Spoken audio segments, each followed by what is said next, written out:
my guest in the studio today is pharmacist Claire Capriola. She is at Greens at the Cedar Greens. Cedar Greens at the Jamestown campus, right on 101. And we're going to be talking about cannabis today. Claire graduated from Washington State University with a Bachelor of Pharmaceutical in, I won't say the date. Her primary career extends over 40 years, which I guess kind of gives you a clue. She's dedicated to providing quality patient care and services, and she often draws upon her vast network of contacts and resources to find solutions for her patients. Welcome, Claire. Thank you. Now, this isn't the first time you've been on the air with us. We were doing this about 3 years ago, maybe? 3 or 4 years ago. So we have, I have lots of questions about cannabis, Okay. and I know that our listeners do too. Let's start off with, why is cannabis still illegal on the federal level when it's legal in 39 states? Well, cannabis remains federally illegal because it's still a Schedule I drug under the Controlled Substances Act. The Controlled Substances Act places drugs into 5 schedules based on their potential for abuse, medical use, and safety, with Schedule I being the most restrictive and Schedule V the least restrictive. Basically, cannabis is federally scheduled as a schedule or classified as a Schedule I. Many states have legalized it for medical or recreational or both uses. The Department of Justice recently initiated a process to move cannabis to Schedule III, which would recognize its acceptance for medical use and place it in a category which is less restrictive. This would allow us to do more research. At this point, we're really stuck because states have legalized it, and federally it's against the law. So it's a really tough situation to be in. Well, what's the difference between recreational and medical cannabis? Recreational is used for personal enjoyment and can be purchased by an adult over 21 in states where it's legal. Medical cannabis is used to treat certain qualifying medical conditions in this state, like chronic pain, MS, PTSD. Medical cannabis is sold in medically endorsed cannabis dispensaries. There's a list of these dispensaries located on the Washington State website. But medical cannabis also requires an authorization from a qualified medical provider and approval from the state in the form of a medical cannabis card or a green card. Having a medical cannabis card allows clients to purchase larger quantities of cannabis tax-free, which is about a 37% discount, which could be quite a bit for a patient using cannabis medicinally. Cannabis is not covered by your health insurance, so it could be quite a financial burden. Recreational clients, however, can go in and buy medical cannabis, so there's no restrictions there. But I would say probably the majority of the clients that I see have no idea that medical cannabis exists. So there's some things we'll talk about. I'll tell you about that. Well, what's the difference between CBD and THC? Well, THC, or tetrahydrocannabinol, is intoxicating and is responsible for the high or euphoric sensation you can get when you use or inhale cannabis. You can eat it. It's edible, like in gummies. Cannabidiol is non-intoxicating and does not produce a high. But it still promotes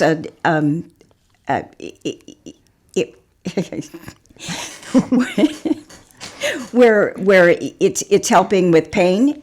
The CBD. Yeah. CBD can help with pain.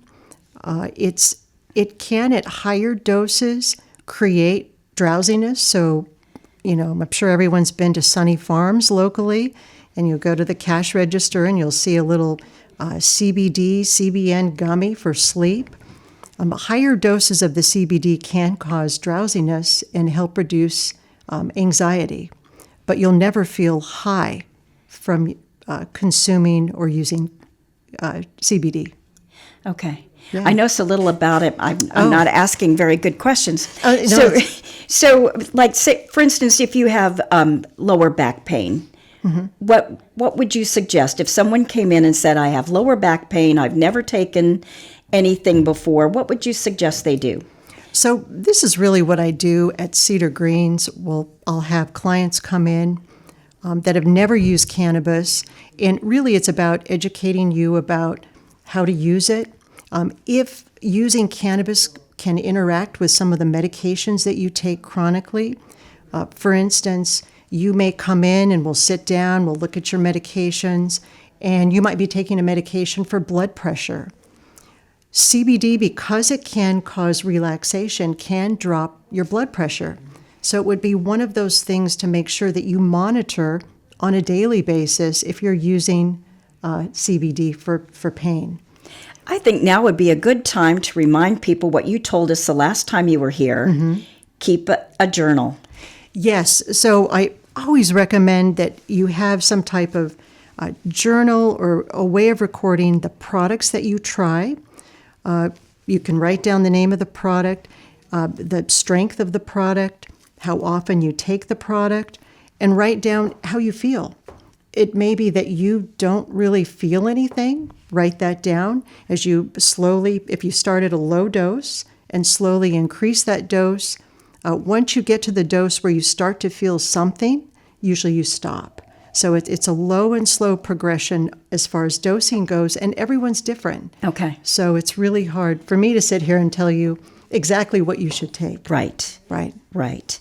And so you're saying that you will get high from THC. Correct. And you won't get high from CBD. Correct. So why would someone take THC? Well, so there are products, tinctures, for instance, that contain both CBD and THC. THC is a great pain reliever, and so is CBD. Some individuals prefer more drowsiness, or maybe they want to use it for sleep. Probably the majority of clients that I see have struggles with insomnia. Okay. And so they'll come in and they'll try some of the tinctures, and THC can cause drowsiness. So it's when you dose THC at a higher dose, and it could be a higher dose for you, where you could have more euphoria, or you might feel pretty sleepy and pretty tired. The gummies are more of a challenge because it takes about 2 hours for a gummy to be absorbed and to start, for you to feel anything. We have some clients that will come in, they'll take a gummy, they don't feel anything in 1 hour, and they're like, wow, I have to get to sleep. And so they'll take another one. And by the time 2 hours rolls around, you're out of it. And you may be a little paranoid. Because that would be a possible side effect from getting too much THC. Okay, and there's not a good way of knowing until you kind of figure out what works for you. Right, it's low and slow. It's like medication. Not all medications work for us. So you really have to take account of what you're taking, the time you're taking it, how it makes you feel, and just go low and slow with dosing. What's the difference between cannabis and hemp? Hemp and cannabis are both varieties of the same plant species, Cannabis sativa, but are defined by their THC content. Hemp is Cannabis sativa bred to have a THC concentration of 0.3% or less, making it non-intoxicating because it's mostly CBD, and suitable for industrial uses like building materials, paper, textiles, and food products, and CBD products. So would hemp mainly be topical? Hemp, no. So hemp would be one of our sources of getting CBD. Okay. So with hemp that you see in the grocery store, online, Amazon.com, anything that you can purchase online is hemp derived, so it's federally legal. through the Farm Act in 2018. So it's hemp, because hemp is now federally legal, it's a great source of CBD. So CBD products are technically legal, and because they have 0.3% less of THC. So you'll see that everywhere. Topically, CBD does work well topically, also with, THC does and some other phytocannabinoids. But it does work. So hemp is federally legal. So it's just a source of CBD. Cannabis, the regular cannabis or marijuana, has higher than 0.3% THC. So anything higher than that is classified as cannabis. So how do you know what you're getting? If you're not going to a pharmacist such as yourself, how would you know? Is it on the package? Does it tell you? So if you were going into a dispensary, the package will have how much CBD, how much THC, and some of the other phytocannabinoids like CBG, CBC, I can go on. So that'll all be on the package. If you go into, say, Safeway or QFC or Walmart, there may be CBD products, and it should say the amount of CBD in that product. Okay. Yeah. So if you've never tried this before and you've got chronic pain, okay, then it would probably be best to go to a pharmacist like yourself so that you can kind of know if you're going to work with someone on what kind of medication they're on now. Right. And do you work with folks, medical doctors, when you're prescribing something? Oh, so now I can't prescribe, and really it's more of an authorization through a qualified medical provider. So these would be providers that are certified with the state. Okay. Most medical providers that have a DEA license, a license that allows them to prescribe one of the schedules that I brought up, Schedule 2 through 5. Okay. That's a federal license. And so they are not able, it would put their practice at risk if they were to prescribe cannabis because it's federally a Schedule 1. It's illegal. So that's what makes most medical providers really unable to work in this realm because of the federal scheduling. So one way to do that would be to go to a naturopathic doctor. We do have several in this area that you can go in and see to get a medical authorization. Once you get that medical authorization, you can take that to a medically endorsed dispensary. Certified medical cannabis consultants can issue your card, and then you're able to do a little bit more. I'll tell you a little bit more about that. Well, tell us how, if someone needed to get a medical card, a green card, how would they go about doing that? We have a list of providers in this area, so you would contact that provider. Usually it's a cash fee. You would go in, sit down with a provider, and you would have a condition that would qualify for medical cannabis. There are 9 different conditions in this state of Washington, and so they would issue that authorization for you, and then you would take that form to a medically endorsed dispensary. So that would be the benefit of having a medical cannabis authorization card? The benefit, there's quite a few benefits. So there's a tax-free, it's tax-free, so it's about a 37% discount. It allows you to purchase more cannabis at one time, 3 times the amount that a recreational cannabis person would be able to purchase when they're in a dispensary. It gives you some legal protection if you have that, with housing and some other things. And it also allows you, if you want to grow cannabis, to cultivate it and grow it for yourself. So there's other options. It gives you a little bit more freedom with the cannabis. So basically, purchasing more product. You can also purchase stronger THC products that are medically endorsed. So those are some of the benefits of doing that. What kind of conditions would people normally come to you with, saying, I'm anxious or I have pain? I would say both of those. Anxiety, pain, insomnia is a big one. Chronic pain is really up there. I think a lot of patients don't want to take opiate medications or medications in those 5 schedules that I mentioned. There's a concern about dependence. There's a concern as we get older, medications tend to be stronger on us. They affect us more, where cannabis tends to have less side effects. So those are some of the reasons, that I would see individuals coming in. There's just a ton of different medical conditions that I've seen with some great success. So it's hopeful. But again, until we can reschedule cannabis where it's... Well, tell us a little bit about the successes. Successes. I could tell you a couple stories. I had an older gentleman come in.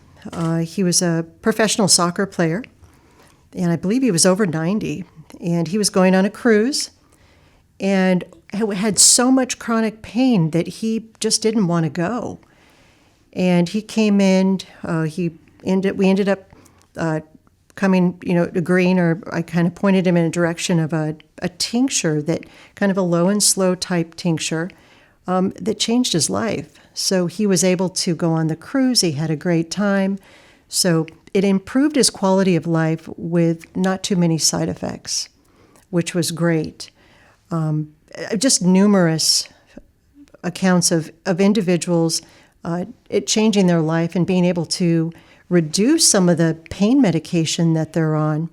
The big important thing here is cannabis can be really beneficial, but you have to have a great relationship with your provider and make sure that you tell your provider, hey, this is something that I'm considering.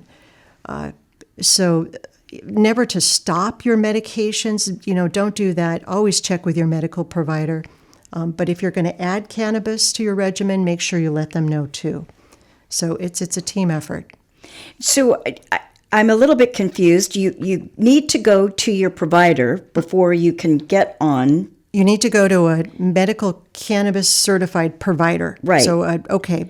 And so you've got a medical doctor, and you want to get off of your medication, your pain medication. Mm-hmm. Do you talk to your doctor before going to the provider to say, yes, here's a provider that can prescribe cannabis, and then go to the farm, come to you? Yeah. No. So is that how it works? Yeah. So if you thought, okay, say I come to you and I say, well, I've got arthritis in my knees. Okay. And my doctor says, well, try, a topical, something, a salve that you can buy at the grocery store. Try that first. Okay. And I say, well, that's not working. Now what? And at that point, if I talked to my doctor and said, I'm thinking about going to a medical cannabis provider, and here's the list that I got from the pharmacy. You wouldn't get that from a pharmacy. You'd probably get it from Cedar Greens, or maybe at a medical clinic if they have that information for you. Okay. Yeah. And then you talk to your doctor. You say, I'm going to go and try cannabis. Okay. But you've got to go to another doctor who is authorized to. No. Am I on the right track? I understand what you're saying. Yeah. So the neat thing about cannabis is recreational and medical is available for everyone, as long as you're 25 or 21 and over. So if you had chronic pain, and say you had your medical provider recommended a topical, and you tried it and it didn't work, you could go to a medical, or you could go to any dispensary. You could talk to one of the bud tenders, so they're one of the individuals that's the name, they work within the dispensary. Or you could go talk to a medical cannabis consultant in the dispensary. And all medically endorsed dispensaries have a medical cannabis consultant on staff. That's a law. So you could talk with a medical cannabis consultant. You can ask when you go into a dispensary. Or you could talk with a bud tender about a topical product. Usually, using cannabis topically, there aren't very many side effects with that. But to realize when you do use it, using it 3 to 4 times daily, you're going to get the best relief or effect. Again, although we're all different. So you could do that. That anyone can go into a dispensary and do that. If you wanted to start taking cannabis orally, that's another I see. story. And that would be how you would do that is you could tell your medical provider, hey, I don't want to take this pain medication anymore, so I'm going to look into cannabis. The medical provider may say, fine. You could go into a dispensary and you could see me, or you could go in and try, once you are educated somewhat on cannabis products there in the dispensary. I think most people that I see have never used cannabis or haven't used cannabis in a long time. And so there's some concerns. Where do I start? What do I take? Do I just take a gummy? There's some great tasting candy, but you don't want to go that direction. So I would say stay away from the edibles. If you're just starting, I would probably look at a tincture. It's faster acting. It's placed under the tongue. Usually works within about 30 to 40 minutes. It may last 4 to 6 hours. A gummy takes up to 2 hours to become, to be absorbed and metabolized, and it may last 8 to 12 hours. So if you don't know what you're taking, boy, I sure wouldn't do a gummy. I wouldn't do anything edible because it'll take longer to work and last a lot longer. Okay. What is the benefit of having a medical cannabis authorization card, and what does it mean to be a medically endorsed dispensary? Okay, so if you have a medical cannabis card, you have a tax exemption, so you save about 37% retail on medical cannabis. The medical cannabis are products that are Department of Health approved. These products are tested for pesticides, herbicides, mycotoxins. We know what's in the product is actually what's in the product, which is great. Since most dietary supplements, we have no idea. Some are tested, which is wonderful, and most are not. So here we have an option with cannabis to have Department of Health tested product. Well, That's medical product. Let me ask you this, Claire. If you walked into any shop that sold cannabis, how would you know if it was a medically endorsed dispensary? They should tell you. You can ask. Okay. They may have medical product, but it does not mean that they're endorsed. There is a list of all medically endorsed cannabis dispensaries in the state of Washington on their website. It's a great resource for education, on laws, everything pertaining to cannabis. So that's pretty important. So you go on the Washington State website. You got it. Just type in cannabis and it'll come up. It'll take you there. Another quick thing, just ask. Hey, is this a medically endorsed cannabis dispensary? And they'll tell you. So that's a big deal. You can also purchase more cannabis. Again, think about if you're using cannabis for chronic pain. Cannabis is not covered on your insurance, so the 37% discount is big. Some people want to grow it, so that's their interest is growing it. You do have access to a higher THC concentrated Department of Health compliant cannabis product, which can be a big deal, especially with chronic pain. And the card provides enhanced legal protections for patients regarding housing, employment, and other personal matters. So if you have a concern about that, getting a medical cannabis authorization would probably be smart. So those are some important things with that. So the dispensaries, the medical cannabis dispensaries, have to follow stringent laws. So they can sell the high THC products and specific Department of Health compliant products to registered medical cannabis patients. And so they will get the discount. These dispensaries must follow specific Washington Department of Health and Liquor Cannabis Board rules, including complying with a new cannabis registry, and they're subject to excise tax exemptions and higher product standards for medical patients. So it's important if you're wanting to know what you're using, and as a pharmacist, that's what I want to know, what I'm putting in my body. I want to make sure it's a DOH approved product. So that's what I'll ask for. So explain to our audience again what a medical cannabis consultant does. So by law, each endorsed dispensary, each dispensary has to have, if they're medically endorsed, a medical cannabis consultant on staff. We're fortunate at Cedar Greens. We have quite a few, which is wonderful. These individuals will enter your information when you come in with your authorization from your provider. They'll provide a recognition card or a green card. Usually it's an ID card with your picture on it. They'll enter your name in the database, the state database. They can help you choose cannabis products that might be appropriate for the medical condition that you're wanting to use it for. So they can educate about risks and benefits of consumption methods.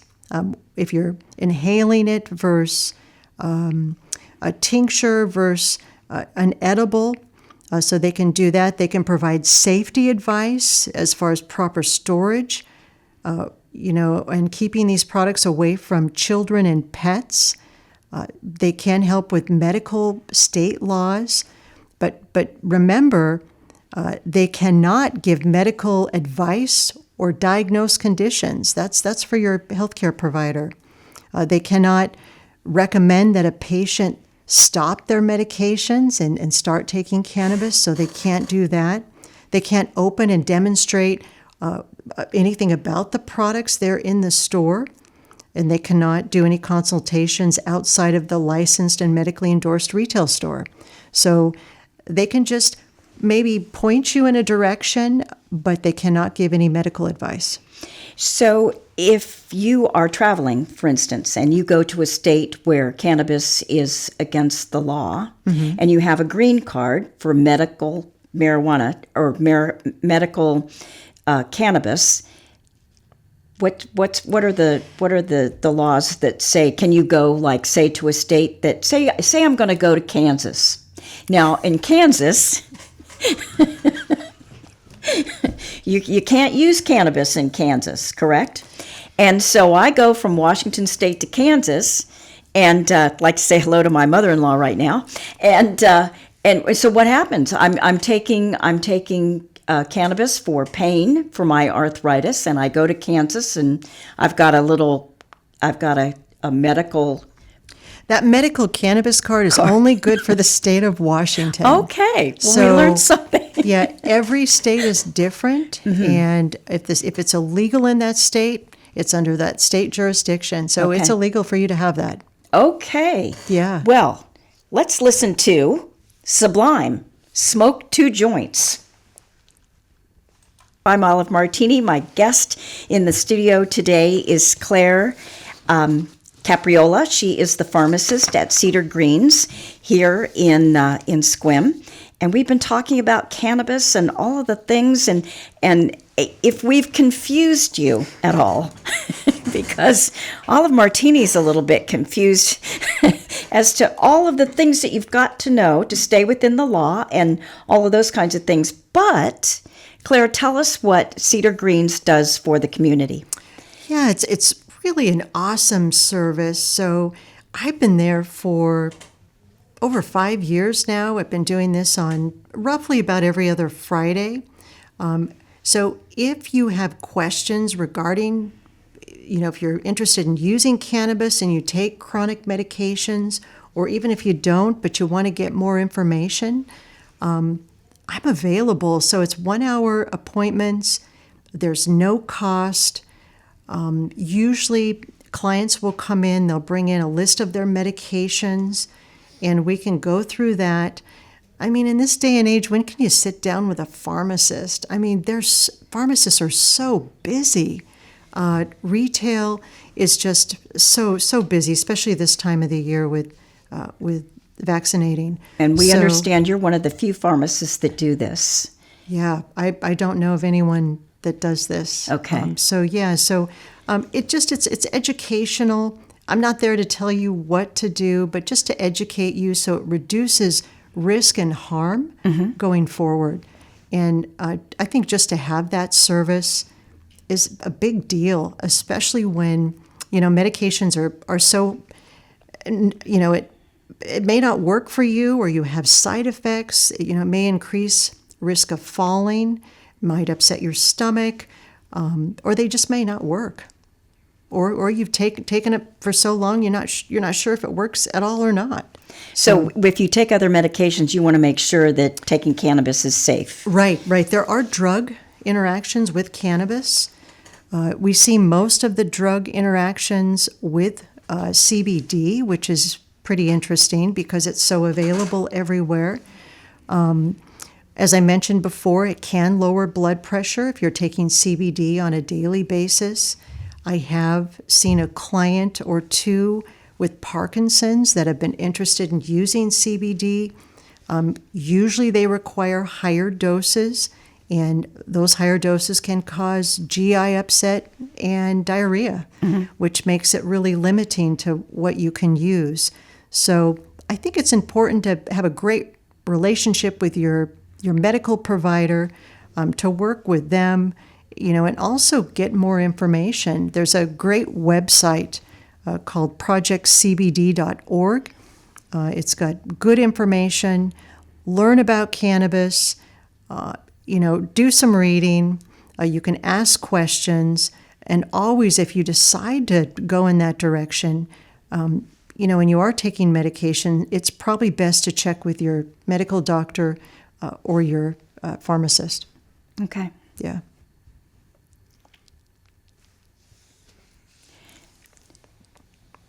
So you've told us what a medical cannabis consultant does, and how to use cannabis safely, and how to make an appointment with you, because you're there on Fridays. Every other Friday. Every roughly, other yeah. Friday. So someone who's never taken cannabis before, doesn't know where to start. Talk a little bit more about the journaling, because I think that's important. Yes. For people to, if you've never taken it, you've got to start low and slow. And again, you've got to make sure that what you're taking is working. And if it isn't working, talk with Claire. Yeah, cannabis is a plant. A plant it's not like a medication that when you manufacture it, you know exactly that a 10 milligram tablet is a 10 milligram tablet. Cannabis not only has CBD and THC, it also has other phytocannabinoids or cannabis-like constituents in that plant. When you go in to get a tincture, it could be flower. You could be using flower to inhale it, or an edible. Usually the percentages, you can look on the package of the products in the dispensaries, and it will tell you how much THC and how much CBD is in that package. It's never going to be the same. So again, it's not like a 10 milligram tablet that's always a 10 milligram tablet. That percentage and that's always on the change. package? It's always on the package. So if you bought two packages, that could be different? They could be if they're two? different lots. Okay. Correct. Okay. So again, it's a plant. They've, with the different breeding and different strains, it's so complex right now just to grow cannabis. So if with the you're different growing your strains. own cannabis, how would you know what you're getting? That's a whole nother process. You can purchase seeds and grow if you're a medical cannabis patient. You can do that. It takes a lot of research. It's a lot of trials. That's why the journaling is really good. You might find a certain strain or a certain percentage of THC versus CBD and some of the other phytocannabinoids. So really what that journal is making sure you write the product down. You can write down the dose you use. You can even look at the milligram per dose. There's other things in full extracts that have not only the cannabinoid type components, which is the THC, CBD, CBG, also terpenes, bioflavonoids. So again, remember, this is a plant. It's that whole entourage effect of all of those components together that helps treat. So what did you call the folks that work in the dispensaries? Bud tenders. Bud tenders. So they're not all pharmacists. Oh, no. Yeah, no. And when you go into a dispensary, you have to have cash. You do. So it's cash only, usually, most dispensaries. And there are ATM machines usually within those dispensaries. So you do need cash. So to wrap up, kind of tell us, there might be a stigma still for some people that want to take cannabis for pain or something like that. So tell us a little bit about those 3 ways that you can take cannabis and relieve pain. Yeah, so there's definitely a stigma. Everyone thinks, marijuana or Mary Jane. Cannabis has been around for a really long time, and it was actually medical providers were prescribing it in the late 1800s, early 1900s. So it really wasn't until 1970 with the Controlled Substances Act that cannabis became illegal. So it's been around, but it's plant medicine. And with plant medicine, there's seems to be somewhat less side effects, less risks. So it's just a lot of individuals still have that stigma. So when they come into a dispensary, they're uncomfortable. You get in there, there's so many different things everywhere. You have no idea what everything is, and you feel uncomfortable. That's what, with the medically endorsed cannabis dispensaries throughout the state, you're able to go in and talk to some people, some medical cannabis consultants or informed bud tenders, and they'll usually steer you in a pretty good direction. Okay. So, yeah. And so talk about the tincture again. It's not topical. You put that under your tongue? Tincture goes under the tongue, so it's absorbed sublingually or absorbed under the tongue.